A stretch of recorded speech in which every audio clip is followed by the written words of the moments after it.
আমার প্রিয় এবং সম্মানিত সাংবাদিকবৃন্দ, আসসালামু আলাইকুম, শুভ সকাল।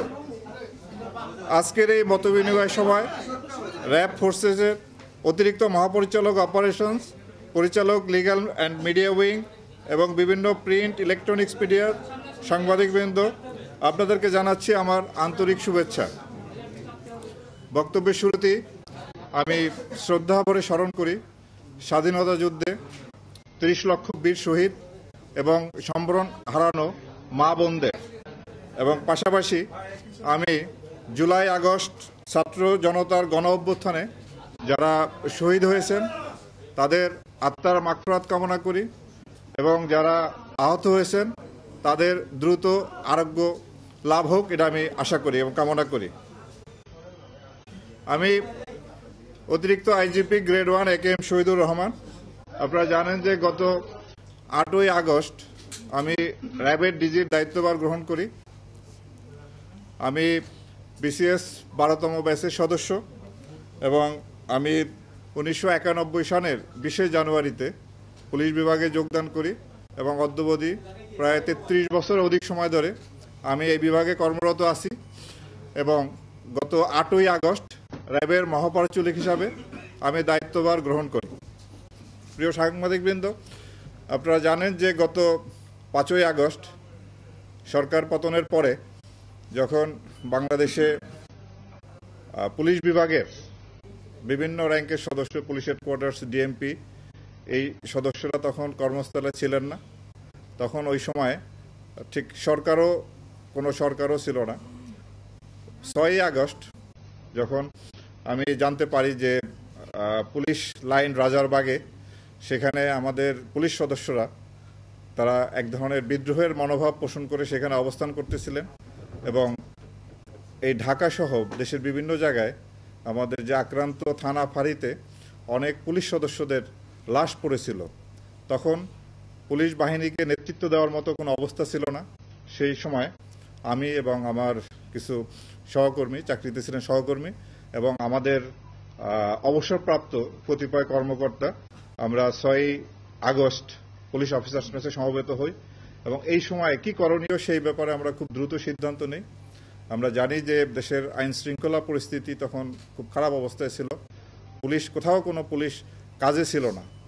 সে অবস্থায় দ্রুত কিভাবে এই পরিস্থিতি নিয়ন্ত্রণে আনা যায় সেই জন্য আমরা সেখানে সলা পরামর্শ করি এবং দ্রুত এই পরিস্থিতি স্বাভাবিক করার জন্য আমরা সিদ্ধান্ত গ্রহণ করি। তো আমাদের প্রথমেই দায়িত্ব ছিল পুলিশকে একটা স্বাভাবিক পর্যায়ে নিয়ে আসা। সে প্রেক্ষিতে আমরা কতিপয় সদস্য রাজারবাগ পুলিশ লাইনে যাই। আপনারা জানেন যে সেখানে সশস্ত্র অবস্থায় আমাদের 400-500 পুলিশ সদস্য তারা কর্মবিরতি পালন বা এক ধরনের বিদ্রোহের মনোভাব পোষণ করে আসছিল।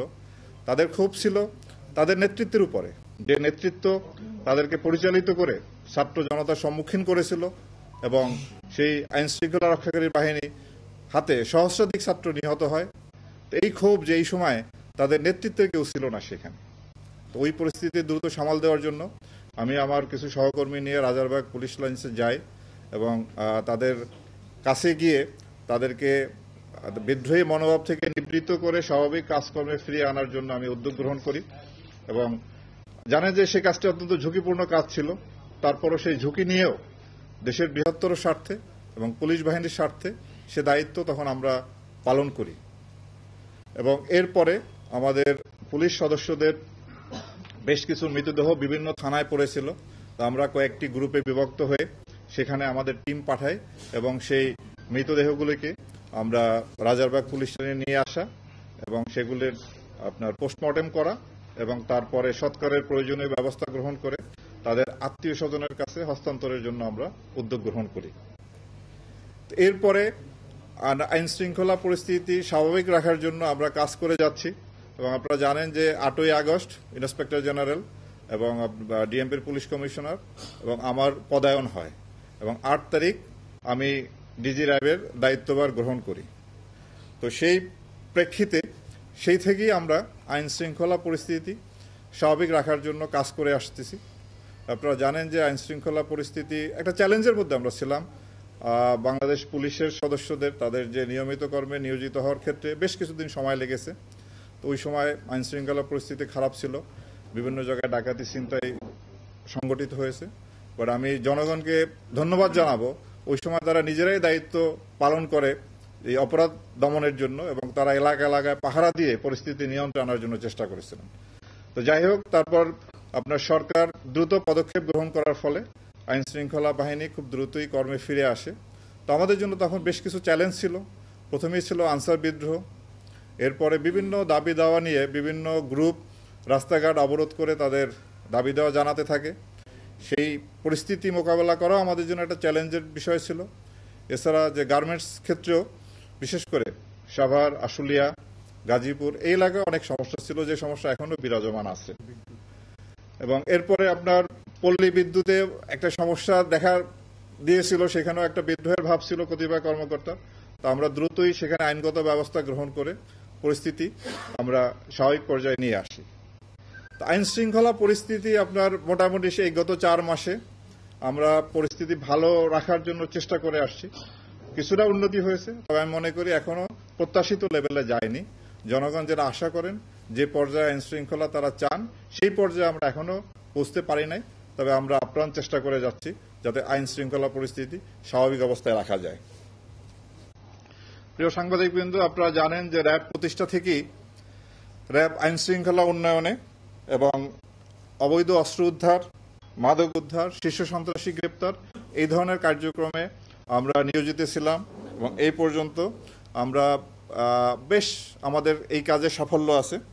আমরা প্রায় 14,500 অধিক আসামি, অস্ত্র মামলার আসামি আমরা গ্রেপ্তার করি, এবং 20,000-এরও বেশি অস্ত্র উদ্ধার করতে আমরা সক্ষম হই।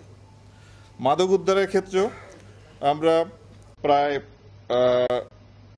6,292 কোটি 5 লক্ষ টাকার মাদক এই পর্যন্ত আমরা উদ্ধার করি র্যাব সৃষ্টির পর থেকে, এবং প্রায় 1.5 লক্ষ মাদক অপরাধীকে আমরা গ্রেপ্তার করতে সক্ষম হই।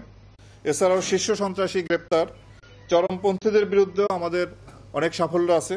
আমরা এই পর্যন্ত প্রায় 340 জনের উপরে চরমপন্থীকে বিপুল অস্ত্রসহ আমরা গ্রেপ্তার করতে সক্ষম হই। আমরা সুন্দরবনে যে জলদস্যুদের একটা প্রভাব ছিল, জলদস্যু দ্বারা ওই এলাকা আক্রান্ত ছিল, সেই জলদস্যুদেরকে বিরুদ্ধে অভিযান পরিচালনা এবং পরবর্তীতে তাদেরকে আমরা আত্মসমর্পণের উদ্যোগ নেই, এবং তার আত্মসমর্পণ করার ফলে ওই এলাকার অপরাধ কিছুটা নিয়ন্ত্রণে আসে। আমরা মোবাইল কোর্ট পরিচালনা করে আসছি। সামাজিক নিরাপত্তা নিশ্চিত করার জন্য আমরা বিভিন্ন সময় এই কাজগুলো আমরা এখনো চলমান আছে। আমাদের বিভিন্ন ধরনের আইন শৃঙ্খলা উন্নয়নের পাশাপাশি এবং আইন শৃঙ্খলাটা যাতে সাস্টেনেবল থাকে সেই জন্য সেই কাজগুলো আমাদের নিয়মিতভাবে আমরা করে আসছি।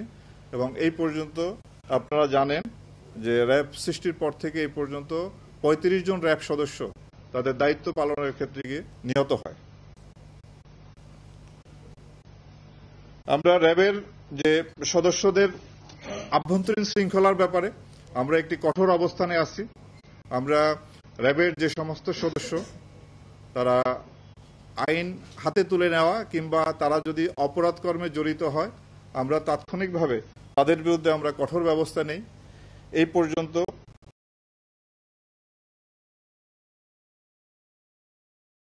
সদস্যকে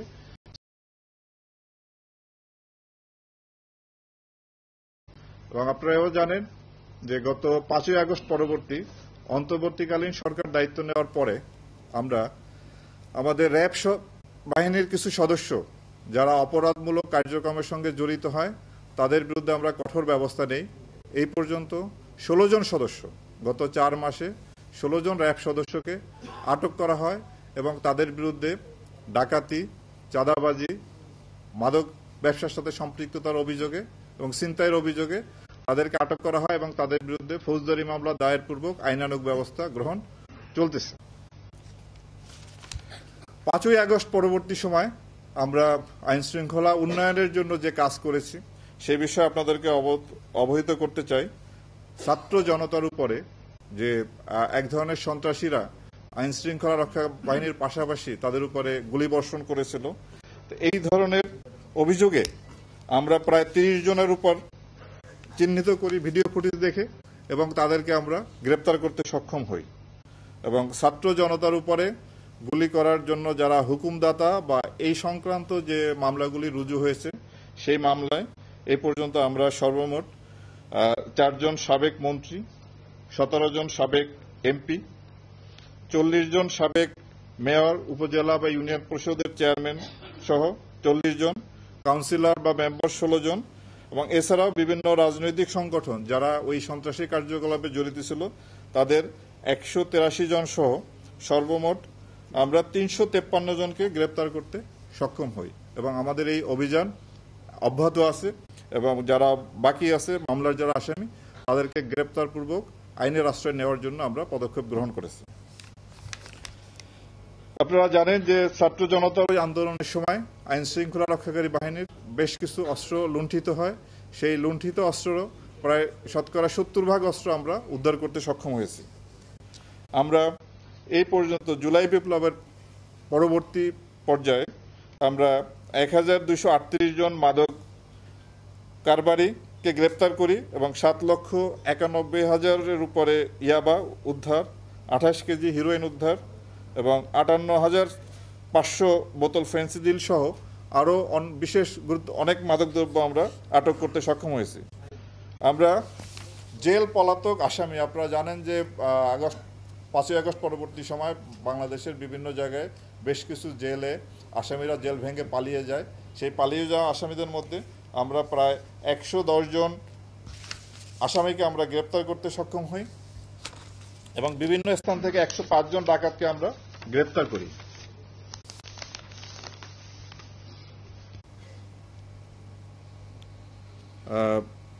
এছাড়াও আমাদের মানবিক কাজের মধ্যে আপনারা জানেন যে গত মাস দুয়েক আগে যখন বাংলাদেশের কুমিল্লা, ফেনী সহ এই অঞ্চলে বন্যা তলিয়ে যায় তখন আমরা বন্যা দুর্গতকে হেলিকপ্টার দিয়ে তাদেরকে উদ্ধার করি এবং আমরা হেলিকপ্টারের মাধ্যমে সেখানে ত্রাণ তৎপরতা পরিচালনা করি।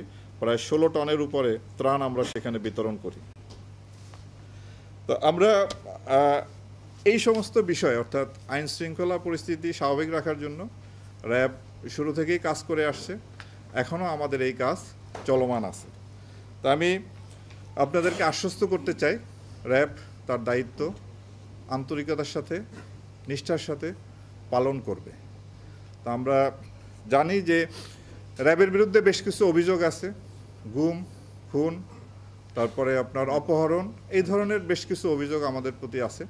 তা আমি আপনাদের মাধ্যমে দেশবাসীকে জানাতে চাই যে র্যাব সৃষ্টির পর আজ পর্যন্ত যে সমস্ত জনগণের যারা র্যাব দ্বারা নির্যাতিত বা অত্যাচারিত হয়েছেন তাদের কাছে এবং যারা হত্যাকাণ্ডের শিকার হয়েছেন যেমন নারায়ণগঞ্জের 7 খুন সহ যারা র্যাব কর্তৃক হত্যাকাণ্ডের শিকার হয়েছেন তাদের পরিবারের কাছে আমরা দুঃখ প্রকাশ করি এবং ক্ষমা প্রার্থনা করি এবং পাশাপাশি এই সমস্ত ঘটনার সুষ্ঠু তদন্তের মাধ্যমে এর বিচার যাতে হয় সেটা আমরা প্রত্যাশা করি।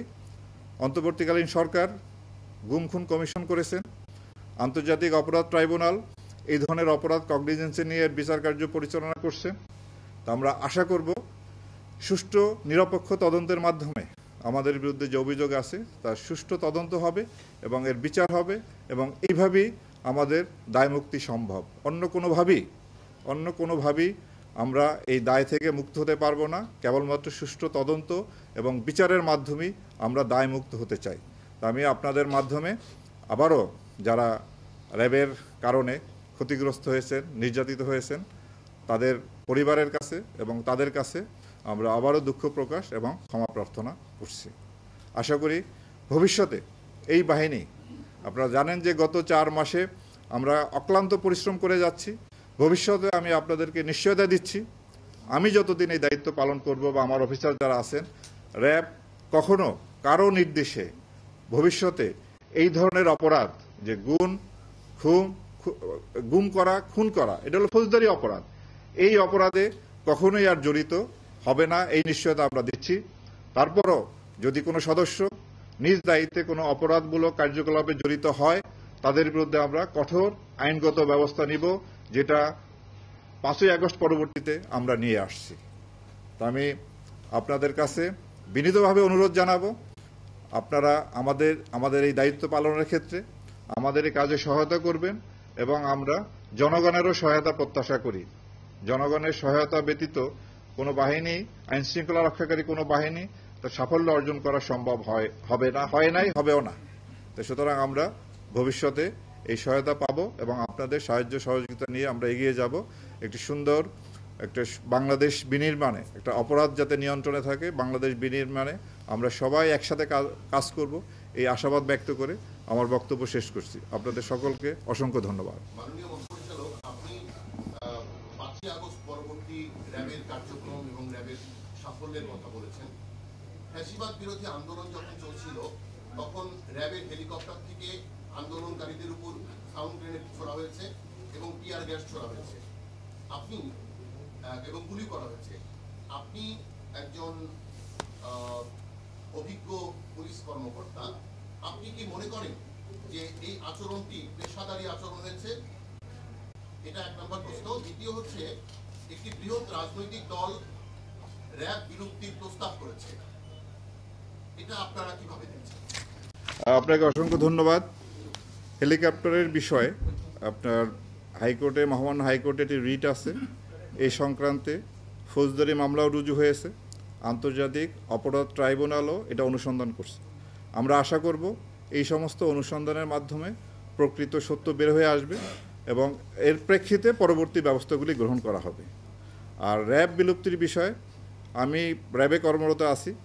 আমরা যতদিন দায়িত্বে পালন করব, র্যাবের আমাদের যে দায়িত্ব, সেই দায়িত্ব আমরা নিষ্ঠার সঙ্গে, আন্তরিকতার সঙ্গে পালন করব এবং এই ব্যাপারে সরকার যে সিদ্ধান্ত গ্রহণ করবে সেটাই শিরোধার্য। সরকারের সিদ্ধান্তের অপেক্ষায় আমরা থাকব।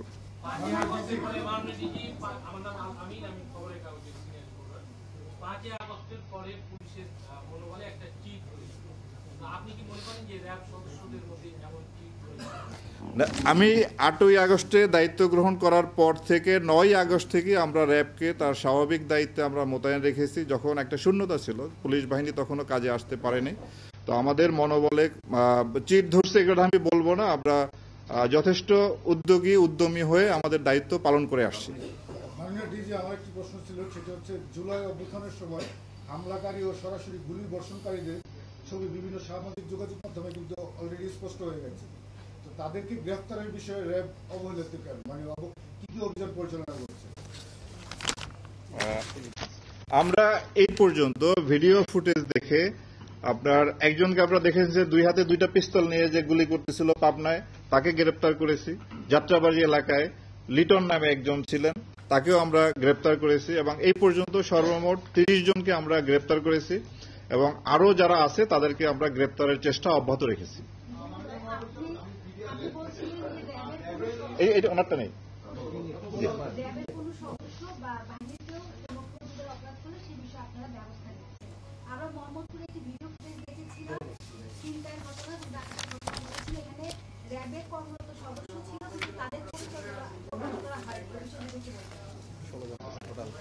আমরা এই পর্যন্ত যে ছিনতাই, ডাকাতি, চাঁদাবাজির সাথে সম্পৃক্ত 16 জন র্যাব সদস্যকে আটক করে তাদের বিরুদ্ধে ফৌজদারি অভিযোগ আনয়ন করেছি এবং ভবিষ্যতেও কোনো সদস্য যদি এই ধরনের অপরাধের সাথে সম্পৃক্ত হয় তাদের বিরুদ্ধে ফৌজদারি মামলা এবং পাশাপাশি বিভাগীয় মামলা দুইটি অব্যাহত থাকবে এবং আমরা এই বিষয়ে অত্যন্ত কঠোর অবস্থানে আছি। জি প্লিজ এইটা বিগত 10 বছর সবচেয়ে আলোচিত হত্যাকাণ্ডের মধ্যে রয়েছে তার মধ্যে টোকি হত্যা মামলা। র্যাব দীর্ঘদিন তদন্ত করে এগুলো সুরাহা করতে পারেনি।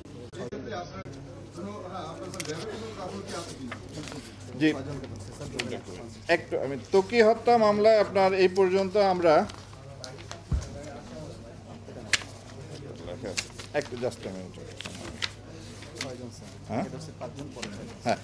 আমরা সর্বমোট এর আগে 5ই আগস্টের পূর্বে আপনার 5জন আসামি গ্রেপ্তার হয়েছিল। তাদের 2 জন 164 ধারা জবানবন্দি দিয়েছিল। 5ই আগস্টের পরবর্তীতে আমরা আরও 6 জনকে গ্রেপ্তার করি এবং এর মধ্যে একজন 164 ধারা জবানবন্দি দিয়েছে।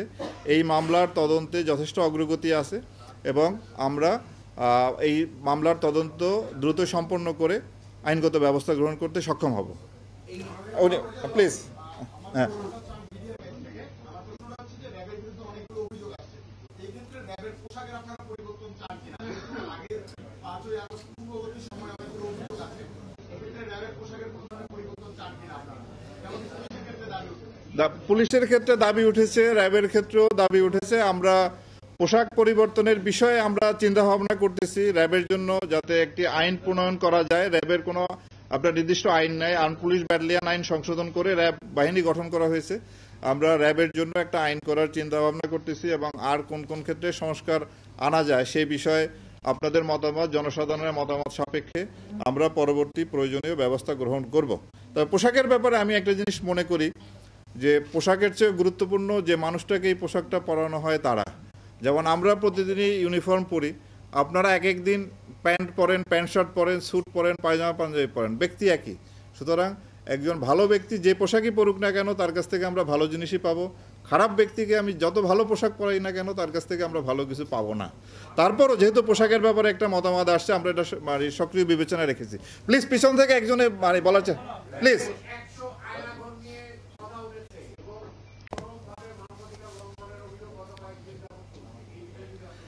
আপনার যত ধরনের অভিযোগ আছে, আপনার গুমের বিষয়, খুনের বিষয়, আয়নাঘর বিষয়, এটা গুম খুন কমিশন এটা তদন্ত করতেছেন। আমরা তাদেরকে সার্বিকভাবে সেই তদন্তে সহায়তা করছি এবং আমরা আশা করব এই তদন্তের ফলাফলের ভিত্তিতে একটা আইনগত ব্যবস্থা নেওয়া হবে। র্যাবে যে আয়নাঘরের যে বিষয়টা এসেছে সেটা আপনার এটা তো ছিল, আছে, এবং কমিশন আমাদেরকে নির্দেশ দিয়েছেন যে যে যা অবস্থায় আছে ওই অবস্থায় রাখার জন্য। কোথাও এখন কোনো রকম যেন কোনো পরিবর্তন না করা হয়, অ্যাকর্ডিংলি আমরা ঠিক ওইভাবেই রেখেছি যা যেভাবে ছিল অতীতে। একটু পিছিয়ে জি।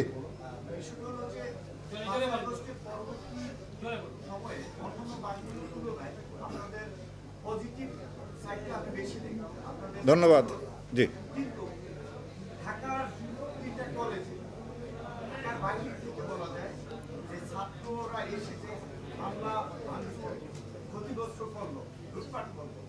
পরবর্তীতে ওই ঘটনাকে কেন্দ্র করে এই ঢাকার 3টা কলেজের শিক্ষার্থীরা সময় নিয়ে সরাসরি সোশ্যাল মিডিয়ায় লেখলো যে আমরা প্রতিশোধ নিই। এই যে দীর্ঘ 2 দিনের একটা সময়, এর ভিতরে আপনাদের ইন্টেলিজেন্স বা ডিপার্টমেন্ট কেন সক্রিয় ছিল না? কেন পরবর্তীতে এই যে ক্ষয়ক্ষতি হলো 100 কোটি টাকার সম্পদ, এই ক্ষেত্রে আপনাদের ব্যর্থতা? আপনার আইন শৃঙ্খলা রক্ষার ক্ষেত্রে আপনার আগস্ট পরবর্তী পরিস্থিতিতে আপনারা জানেন যে এখানে আইন শৃঙ্খলা রক্ষার ক্ষেত্রে আমরা যথেষ্ট সতর্ক অবস্থায় থাকি এবং যাতে কোনো রকম কোনো ক্যাজুয়ালিটি না হয় সেদিকে আমাদের একটা দৃষ্টি থাকে। এই ঘটনাটিতে বিপুল সংখ্যক ছাত্ররা এই ঘটনাটা ঘটিয়েছে। সেখানে যারা উপস্থিত, যারা আইন শৃঙ্খলা রক্ষাকারী বাহিনী ছিল, সেখানে আপনার পুলিশ ছিল, র্যাব ছিল, সেনাবাহিনী ছিল, সবাই আপ্রাণ চেষ্টা করেছে। এরা তো আমাদেরই সন্তান এই ছাত্ররা। সুতরাং কঠোরতম ব্যবস্থাগুলি বাস্তবতার কারণে সেখানে নেওয়া সম্ভব হয়নি, বাট পরবর্তীতে আলাপ আলোচনার মাধ্যমে এবং আইনগত প্রক্রিয়ার মাধ্যমে এর একটা সমস্যার আপাতত সুরাহা করা গেছে। বাট ভবিষ্যতের ক্ষেত্রে আমরা এই ধরনের পরিস্থিতিতে আরও সতর্ক থাকব যাতে এই ধরনের বড় ধরনের কোনো দুর্ঘটনা না ঘটে এবং ব্যাপক ক্ষয়ক্ষতি না হয়। এটা শেষ প্রশ্ন প্লিজ। হ্যাঁ, আমরা এর আগেও দেখেছি যে পুলিশের সাথে র্যাবের আসামি ধরা নিয়ে এক ধরনের প্রতিযোগিতা ছিল, সেটি এখন কমেছে। তারপরও সম্প্রতি একটি ঘটনা র্যাবকে আরো ভিন্ন জায়গায় নিয়ে গেছে, বিশেষ করে বগুড়ার যে ঘটনাটি, যে মাকে হত্যার দায়ে ছেলেকে অনুমান নির্ভর গ্রেপ্তার, তাকে রিমান্ডে নেওয়া, এই বিষয়গুলো আপনি থাকার পরে তো চেঞ্জ হচ্ছে না। না, এটি আপনার জানেন যে কাজ করতে গেলে কিছু ভুলভ্রান্তি হয়। তো আমরা এই কাজ না করলে ভুল হয় না, বাট কাজ করতে গেলে ভুলভ্রান্তির সম্ভাবনা থাকে। তো এই ক্ষেত্রে যাতে ভুলভ্রান্তি ভবিষ্যতে না হয় সেই ক্ষেত্রে আমরা সতর্ক থাকব। এবং বগুড়ার ওই ঘটনায় সে পেশাদারিত্বের পরিচয় না দেওয়ার কারণে ওই অফিসার, এটা তদন্ত চলতেছে, এর উপর আমরা তদন্ত করতেছি এবং তদন্ত পরে আমরা পরবর্তী ব্যবস্থা গ্রহণ করব। সর্বশেষ প্রশ্ন আমি যেটা জানতে চাই, জি, আমরা বিভিন্ন সময় সমস্ত গণমাধ্যম কর্মীরা আপনাদের যে কোনো ব্রিফিং হোক সর্বক্ষেত্রে কিন্তু আমরা এসে হাজির হই, আপনাদের কথাগুলো মানুষের সামনে তুলে ধরি। কিন্তু প্রেক্ষাপট একটা যে আজ পর্যন্ত আইনশৃঙ্খলা বাহিনীর পক্ষ থেকে এই গণমাধ্যম কর্মীরা যে বিভিন্ন জায়গায় নিউজ কালেকশন করতে, ইনভেস্টিগেশন রিপোর্ট করতে গিয়ে যে হ্যাসেলের শিকার হয়, সেক্ষেত্রে আপনার অবস্থানটা কি থাকবে আপনি যোগদানের পর থেকে? না, আমরা অবশ্যই গণমাধ্যম কর্মী যারা আছেন এবং সাংবাদিকতা একটা মহান পেশা এবং একটি গণতান্ত্রিক দেশে সাংবাদিকরা যদি সুষ্ঠুভাবে ভয়ভীতির ঊর্ধ্বে থেকে কাজ করতে না পারেন তাহলে সেই দেশের গণতন্ত্রের কোয়ালিটি নিয়ে প্রশ্ন থেকে যায়। তা আমরা আশা করব আমাদের সাংবাদিক বন্ধুরা ভয়ভীতির ঊর্ধ্বে থেকে আপনাদের পেশাগত দায়িত্ব পালন করবেন এবং আপনাদের নিরাপত্তার জন্য আমরা সর্বাত্মক এবং সর্বোচ্চ অগ্রাধিকার দেব এবং প্রয়োজনীয় ব্যবস্থা গ্রহণ করব। পিছনে পিছনে একজন হ্যাঁ বলেন।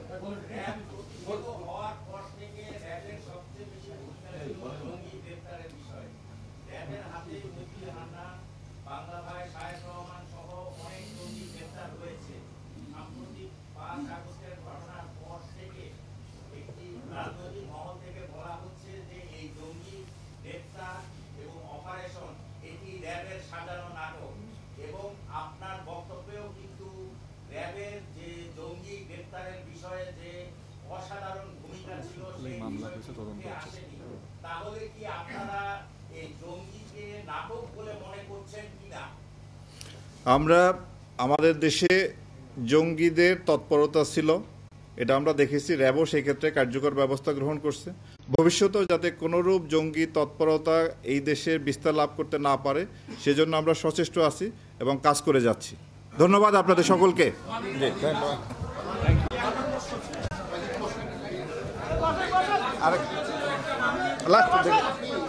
প্লিজ আপনি তো প্রশ্ন একটা নতুন প্রশ্ন নেই।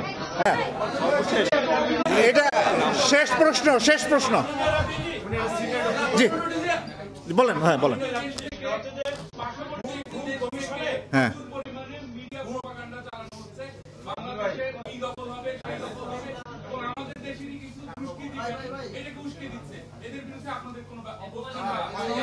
বলেন আপনি বলেন। জি হ্যাঁ প্লিজ। আন্তর্জাতিক অপরাধ ট্রাইব্যুনালে এখন পর্যন্ত যে অভিযোগগুলো জমা করেছে এর অধিকাংশগুলো হচ্ছে র্যাব সদস্যদের বিরুদ্ধে। ফুল কমিশনও যে অভিযোগগুলো আসছে ম্যাক্সিমামগুলো র্যাব সদস্যদের বিরুদ্ধে। এই তদন্তের ক্ষেত্রে ট্রাইব্যুনাল এবং কমিশন যদি র্যাবের কোনো সহযোগিতা চায় তদন্তের ক্ষেত্রে আপনারা সেটা করবেন কিনা? দ্বিতীয়ত হচ্ছে 5 আগস্টের ঘটনায় পুলিশের মতো র্যাবেরও অনেক অস্ত্র লুণ্ঠিত হয়েছে। আপনারা কি পরিমাণ অস্ত্র লুণ্ঠিত হয়েছিল এবং কি পরিমাণ অস্ত্র আমাদের 100 জি সক্ষমতা না থাকার কারণে আপনারা এরই মধ্যে প্রমাণ করেছেন যে সাগর রুনি হত্যা মামলা তদন্ত আপনাদের সক্ষমতা নেই। তাহলে আপনারা কেন এই মামলাটা আদালতকে জানাচ্ছেন না? আমি আগে আপনারটা দিয়ে শেষ করি, আবার শুরু করি আপনার প্রশ্ন দিয়ে। আপনার প্রশ্নটা ছিল 100 আমাদের 168টি অস্ত্র লুণ্ঠিত হয়, এর মধ্যে আমরা 90টি অস্ত্র উদ্ধার করতে সক্ষম হই, আর 12,000 অ্যামিনিশন আমাদের লুণ্ঠিত হয়, 7,000 আমরা উদ্ধার করেছি। বাকি অস্ত্র এবং অ্যামিনিশন উদ্ধারের জন্য আমাদের প্রক্রিয়া অব্যাহত আছে। আর এছাড়া এর বাইরে পুলিশেরও আমরা বেশ কিছু অস্ত্র উদ্ধার করেছি। সাগর রুনির মামলার বিষয়ে এটি একটি গুরুত্বপূর্ণ মামলা। এই মামলার তদন্তে আশানুরূপ ফল এখানে না হওয়ার ফলে আমরা এটা আদালতকে অবহিত করি। আদালত এই মামলা তদন্তের জন্য একটি উচ্চতর কমিটি গঠন করে দিয়েছে। এখন ওই কমিটি এই মামলার তদারকি করছে এবং আশা করি এখানে আমরা ভালো সফলতা পাব।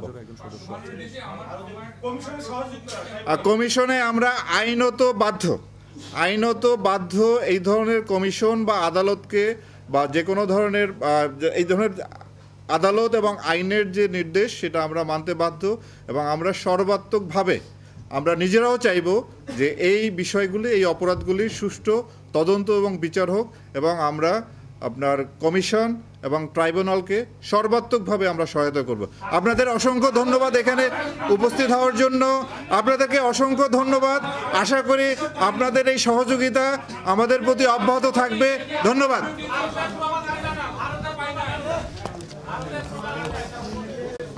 Thank you. আপনি চমৎকার আমাদের পাশে